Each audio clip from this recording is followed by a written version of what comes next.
Hello guys, ഇന്ന് നാളെ ഇടാന്ന് പറഞ്ഞിട്ട് ഇന്നായിട്ടാ കുഴപ്പമില്ല. മുംബൈ നഗരത്തിൽ 2 കള്ളന്മാരുണ്ട്. ഒരു കള്ളൻ പകൽ സമയം മാത്രം മോഷ്ടിക്കും, രണ്ടാമത്തെ കള്ളൻ രാത്രി മാത്രം മോഷ്ടിക്കും.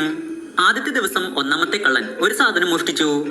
രാത്രി രണ്ടാമത്തെ കള്ളൻ 2 സാധനങ്ങൾ മോഷ്ടിച്ചു. പിറ്റേ ദിവസം ഒന്നാമത്തെ കള്ളൻ 3 സാധനങ്ങൾ മോഷ്ടിച്ചു.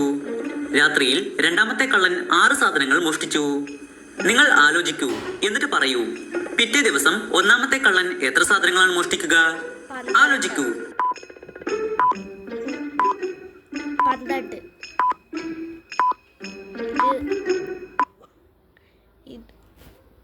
ഒന്നീന്നൊന്ന് കൂട്ടിക്കഴിഞ്ഞാൽ 2, ഒന്നീന്നൊന്ന് കൂട്ടിക്കഴിഞ്ഞാൽ 3, 3 3 6. അപ്പോൾ 6 12.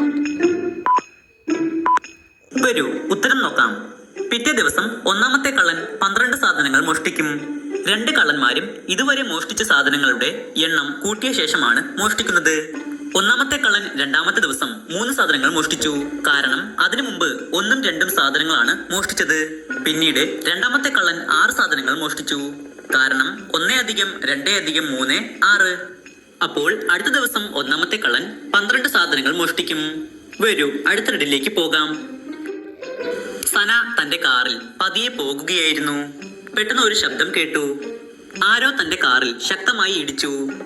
അവൾ പുറത്തിറങ്ങി നോക്കിയപ്പോൾ കാറിന്റെ ബാക്ക് സൈഡ് ഡാമേജ് ആയിട്ടുണ്ട്. ഒരു ചുവന്ന കാറാണ് അവളുടെ കാറിൽ ഇടിച്ചത്. എന്നാൽ ആ കാർ നിർത്താതെ മുന്നോട്ട് പോയി. സന തന്റെ കാറിൽ ആ കാറിനെ പിന്തുടർന്നു. പെട്ടെന്ന് സന ഒരു റെസ്റ്റോറന്റിന് പുറത്ത് ഒരു കാർ കണ്ടു. സന ഉടനെ റെസ്റ്റോറന്റിനുള്ളിൽ കയറി. സന ആ റെസ്റ്റോറന്റിൽ 3 പേരെ കണ്ടു. അവർ 3 പേരും ടേബിളിലാണ്. എന്നാൽ ഉടനെ തന്നെ സന മനസ്സിലാക്കി ആരാണ് തന്റെ കാറിൽ ഇടിച്ചതെന്ന്. എന്താ, നിങ്ങൾക്ക് ഈ 3 പേരെയും നോക്കി പറയാമോ ഇവരിൽ ആരാണ് സനയുടെ കാറിൽ ഇടിച്ചതെന്ന്?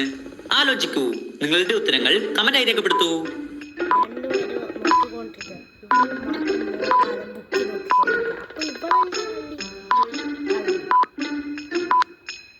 വരൂ, ഉത്തരം നോക്കാം. ഈ രണ്ടാമത്തെ പെൺകുട്ടിയാണ് കാർ ഓടിച്ചത്. ഈ പെൺകുട്ടി ഇപ്പോഴാണ് ഇവിടെ വന്നത്. നോക്കൂ, ഫുഡ് ഓർഡർ ചെയ്യുകയാണ്. മൂന്നാമത്തെ ആൾ ഫുഡ് കഴിച്ചു തീർന്നിട്ടുണ്ട്. ഒന്നാമത്തെ ആൾ കഴിച്ചുകൊണ്ടിരിക്കുകയാണ്.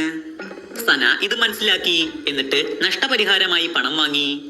സനയ്ക്ക് വേണ്ടി ഈ വീഡിയോ ലൈക്ക് ചെയ്യൂ. വരൂ, അടുത്ത റെഡിലേക്ക് പോകാം. ഡിറ്റക്റ്റീവ് മെഹുലിന് മീരയുടെ കോൾ വന്നു. സാർ, എന്റെ അച്ഛനെ ആരോ കൊന്നു. സാർ പെട്ടെന്ന് തന്നെ ഇവിടെ വരണം. മെഹുൽ ഉടനെ ക്രൈം സീനിൽ എത്തിച്ചേർന്നു. ആരോ മിസ്റ്റർ മെഹറെ വെടിവെച്ചു കൊന്നു. മീര പറഞ്ഞു. അവൾ റൂമിലെത്തിയപ്പോൾ അച്ഛൻ മരിച്ചു കിടക്കുന്നതാണ് കണ്ടത്. അവൾ ഉടനെ മെഹുലിനെ വിളിച്ചു. മെഹുൽ അടുത്തെല്ലാം നോക്കി. പെട്ടെന്ന് മെഹറയുടെ കയ്യിൽ നിന്നും ഒരു പേപ്പർ കിട്ടി. അതിൽ എഴുതിയിരിക്കുന്നത് AHKK+1. ഈ പേപ്പറിലൂടെ ചിലപ്പോൾ കൊലയാളിയെ കണ്ടെത്താം. ആ സമയം വീട്ടിൽ 5 പേരുണ്ടായിരുന്നു. ബിൽ, ബീര, ബോണി, കാക്ക, രമൺ. മെഹുലിനെ ഉടനെ മനസ്സിലായി ഇവരിൽ ആരാണ് കൊലയാളിയെന്ന്.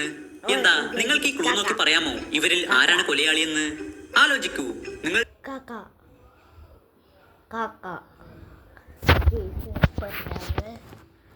കട്ട് ചെയ്ത്